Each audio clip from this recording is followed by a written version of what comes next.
So our topic today is the very, very unsavory truth about sugar. So I am Alex Morostico, and I am a sugar addict. As I've mentioned before, I have a weakness for ice cream and chocolate.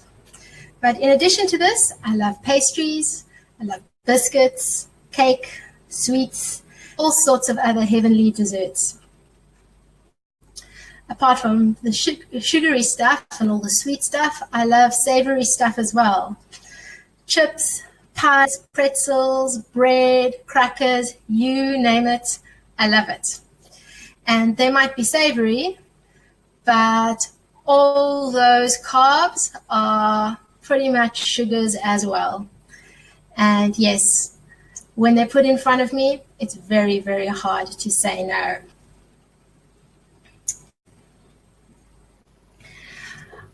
I'm an addict because I don't consume it out of hunger.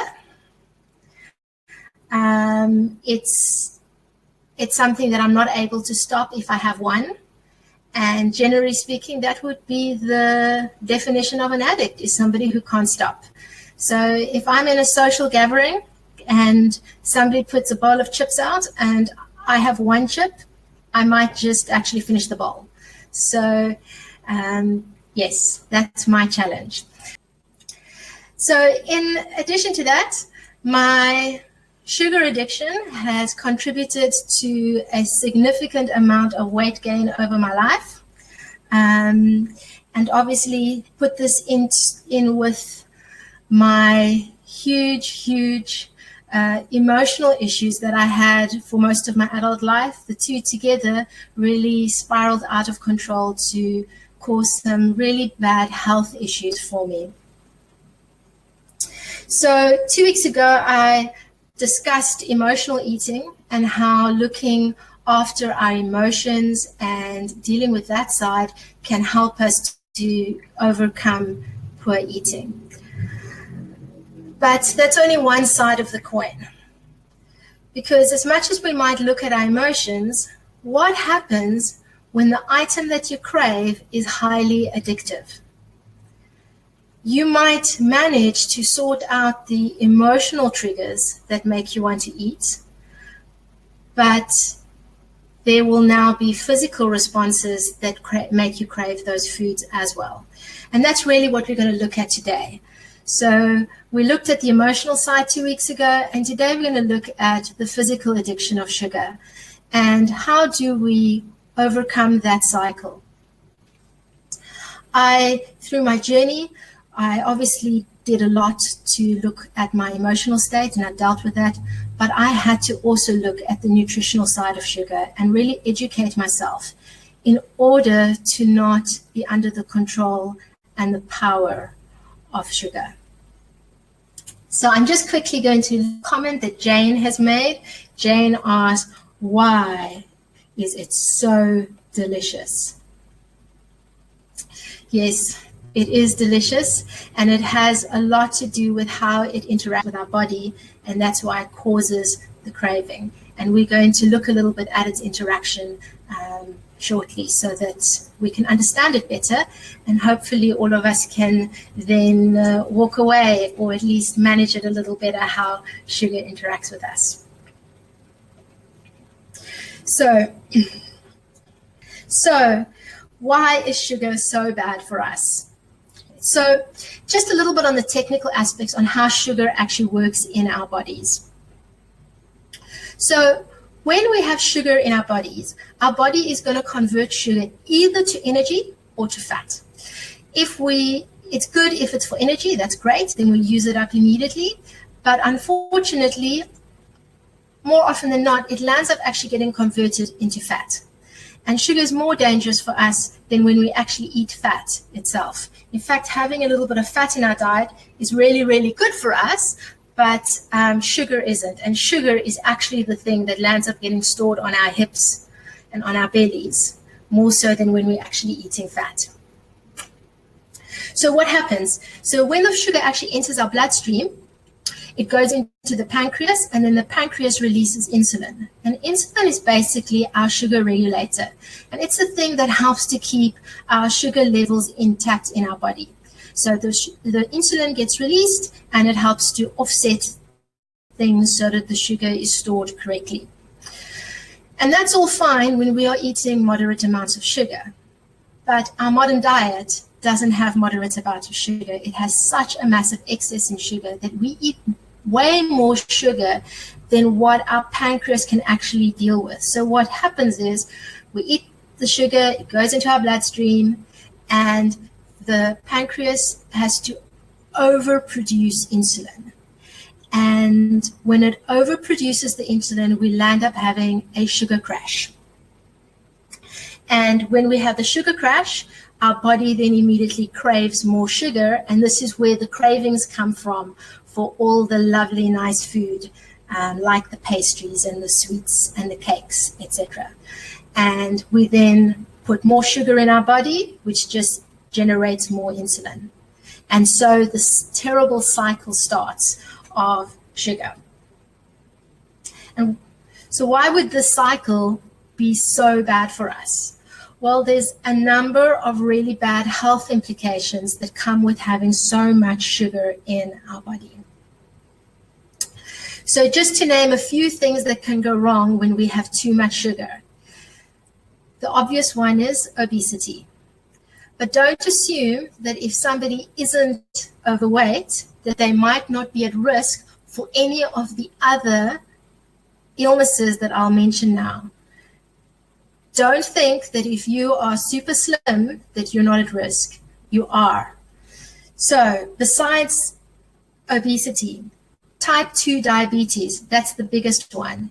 It's huge and it's completely preventable and reversible, yet it's an epidemic. Heart disease. In fact, sugar has such a bad influence on the heart that it actually has the ability to change the protein within the heart. So it affects how the heart actually pumps and the mechanics of it. So it can actually change your heart. It can cause arthritis, acne. It contributes to depression. And obviously, as we discussed 2 weeks ago, that then impacts your emotional state, which could lead to comfort eating. So adds to the cycle. It can add to thrush or yeast infections. Premature aging. Yes, it'll cause wrinkles, and it will it will cause us to age much faster than we think. It causes our cells to age really, really fast. It can cause a deficiency in our memory and in our cognitive function. And then the big one, it contributes to cancer. And I think cancer is one of those words that most of us fear hugely. Okay. So what is it that actually is bad? What are the sugars that we need to be avoiding? And it's actually not the white stuff coffee. That's a very, very small part of the problem. It contributes to the problem, but it's a small part. It's actually the hidden sugars that are the scary, scary part. It's the stuff in all our processed foods, our cereals, our pasta, our breads, anything that lives on a shelf, it's probably got added sugar to it. The sad thing is that when we try to read the labels, you probably won't find the word sugar anywhere on the labels, because sugar has so many other names, and it's deliberately done so that we don't know that it has sugar. So if you decide I'm going to avoid sugar and you read all the labels to only eat things that don't have sugar in it, you may inadvertently still be having sugar, because there are over 60 different names for sugar. Let me show you here. All these are different names for sugars. And I'm not going to go into all of them, but you can see them there and you can look them up on the internet, and it would be good to arm yourself with this really valuable information. because those are the things you need to look out for when you're looking at a label. In addition to this, sugar, it's been found in studies, is 8 times more addictive than cocaine. So it's more addictive than hard drugs. Yet those things are illegal and sugar is perfectly legal. A lot more damage to us than most drugs. How crazy is that? In fact, we are encouraged to eat sugar. I wonder why. Maybe because there's money to be made out of illness. So how do we get over it? So for me, I introduced a few little strategies, and these really helped me to get over sugar in my life. Now, you need to know, like with all addictions, there is no foolproof. There's no one answer. It's a lifelong journey. It is something that you need to be doing every single day if you want to get off the sugar cycle. So the first thing is eat fresh food. You want to focus on eating food that comes out of a fridge in your supermarket. When you go to the supermarket, you're going to go to the fresh fruit and veg section, you'll go to the meat section, you can go to the dairy section, and nothing that's on a shelf. If it's on a shelf, it's processed, and you can be 99% sure that there will be sugar somehow added into that. And more often than not, sugar will be within one of the first 3 ingredients in that item. And it might not even taste sweet, so you might think that it's healthy. Don't be fooled by things on the label that says organic, low fat, low calorie, or any of those things. They don't imply that something's healthy. Okay? If it's in a box, on a shelf, it's got sugar in it. So try to eat fresh food, things that you would have to keep in the fridge in order to keep it edible, and not things that you can store in your pantry. The second thing is arm yourself with loads of healthy, sugar-free snacks. So our big challenge is when we get hit with a craving, when we suddenly want to have something to snack on, you don't want to have sugary things within reach. So plan it around you that you just don't have it in the home, and that you have things that are healthy to eat. Nuts and seeds, for me, are a go-to. They are the easiest things. They're things that you can carry with you all the time. They give you really good energy, and they are in their natural state and are really, really healthy for you. And those who are meat eaters, especially those of you who are from South Africa, biltong is a great snack as well to keep with you. And those, just arm yourself with loads and loads of those kind of snacks. The other thing is to be persistent. You need to get over those first 2 weeks. If you're taking sugar out of your diet, you are going to have withdrawal symptoms, just like one would have with any other kind of addiction we're getting over. And those first 2 weeks are critical. You are going to feel sluggish, low energy. You may even get some flu symptoms and those kind of things. And that is just your body fighting against the fact that it's no longer getting something that it's been used to getting for a long time. But if you can get over those first 2 weeks, you will then find you're going to get a spike of energy, and it's going to be a constant energy.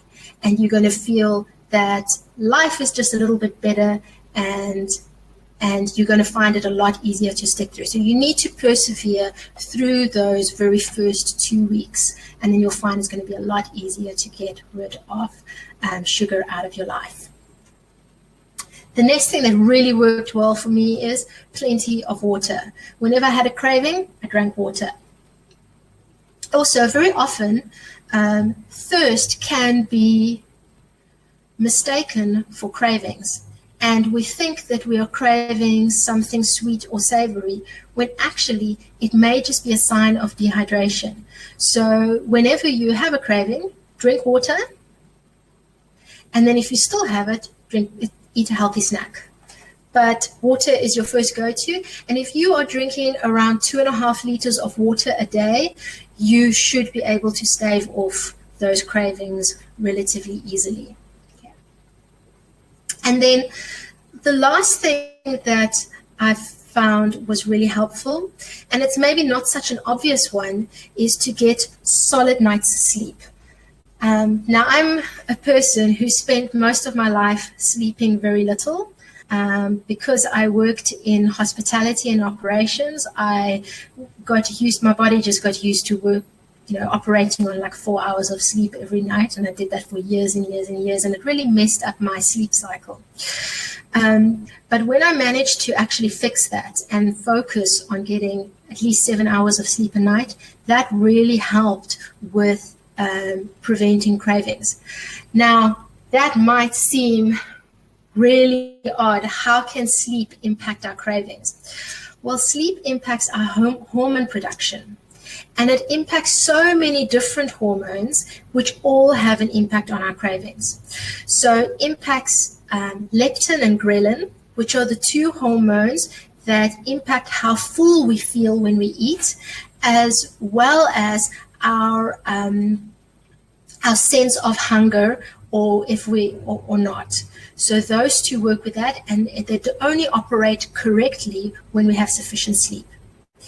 Sleep also impacts our release of cortisol, as well as our growth hormone and how that works. So that also impacts, and it impacts also how our decision-making processes of our brain.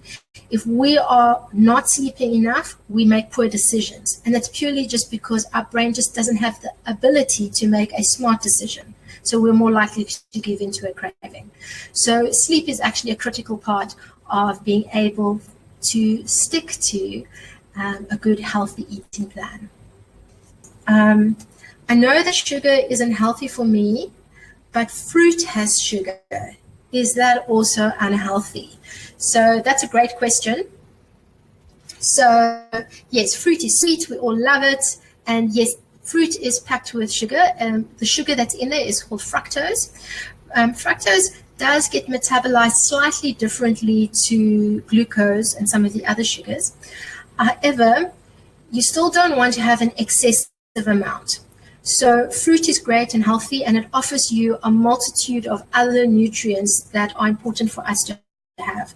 So you don't really want to not have any fruit in your diet just because it has sugar in it. But obviously, you don't want to have too much fruit that your diet has an excess of sugar. So you don't want to be having 7, 8, 10 portions of fruit a day. That's really not good. Generally speaking, as for myself, I try to keep fruit only in the morning around breakfast, and then I will have fruit, and normally just at most 2 portions of fruit, not more than that. And then I don't have fruit throughout the day. I rather have good vegetables, lots of leafy greens, and try to keep my plate as colorful as possible. The more colors there are on your plate, the more nutrients and the more diversity of nutrients you are getting to take in. Okay. And then the second question that was asked is it okay to use sweeteners as a substitute for sugar? So that question is, well, there's 2 answers. There's yes and no. So you can use sweeteners if there are healthy natural sweeteners. So you don't want to be using something like aspartame.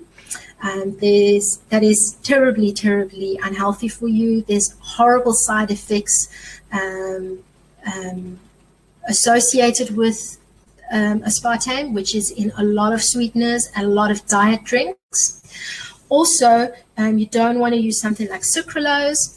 An interesting fact that I learned was that sucralose was discovered when scientists were actually developing a pesticide.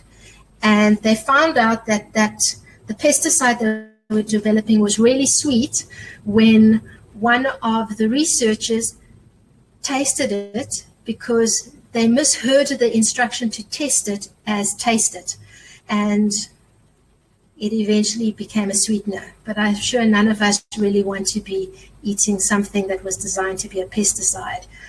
I think that might be a little bit more unhealthy than sugar. But if you're using a natural sugar like xylitol, that will be fine.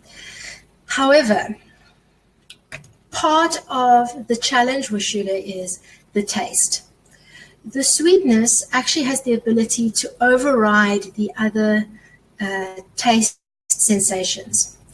So because of the sweetness, you never really get to properly taste your food.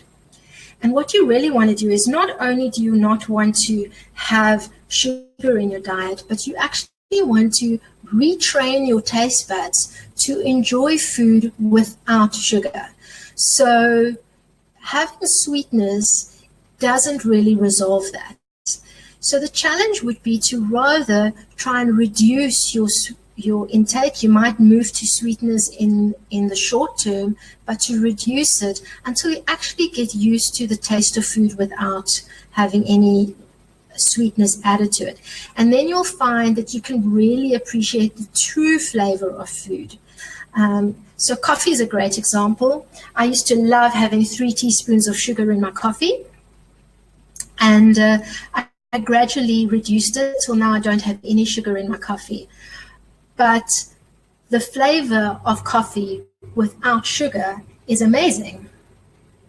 But you can only really appreciate that flavor once you get used to not having sugar and you readjust your taste buds. And the flavor is so much better than it is with sugar, because the sugar actually masks it.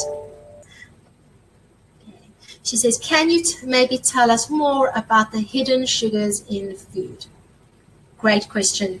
Okay, so yes, as I mentioned a little earlier, there are a multitude of names for sugar, and sugar is put into almost anything because it is addictive and it does make things taste better. In fact, it just masks the real taste of food, and it makes us want to crave more of it. So it's certainly in food manufacturers' interest to put sugar in, because we're just going to buy a lot more of that food. But in order to fool us, they use a multitude of different names for sugar, which they use on the label so that we don't know about it. But sugar can be in so many other things as well. I mentioned earlier that you want to always get your food from the fresh section, but even in there are certain things that you have to be careful about. So for example, milk. If you are going to have anything that's low fat or no fat, there will be sugar in it. So when they take the fat out of milk, in order to make it palatable, because it actually is really, really gross drinking milk which has no fat in it, to make it palatable, they add sugar in. So low fat or no fat milk is actually way more unhealthy for you than just drinking the full fat version. And the same thing would apply to cheeses and yogurts and all those things. Just go because it's closer to their natural state. The further away something is from its natural state, the more sugar would be added into it. But sometimes there's sugar even added into things that we might not realize is a processed item. So processed meats, like bacon.